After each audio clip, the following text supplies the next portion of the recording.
Okay, it isn't really totally necessary to remove the passenger pegs, but as a bobber, you want this bike to look super clean, so I'm going to take mine off. Now, the Allen screws on these are in a little bit of a tough spot.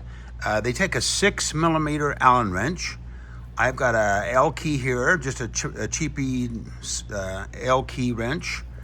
That's the only thing that'll reach on this side. And then I've inserted into the screw. I'll turn it so you can see how it works. This one's Loctited, so it's a little bit tight. So that one's gonna be a little bit of a stinker to get off, but we'll get it. Then I'll show you the bottom screw on this side.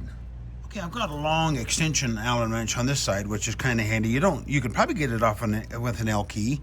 But anyway, this one comes off pretty easy. And there it is, little Loctite on there.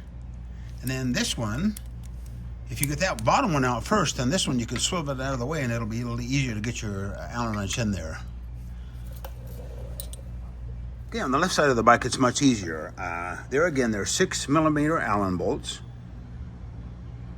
A regular L key or the extension probably went in that one. I had to use the L key on that one. But anyway, we got them off. Hooray!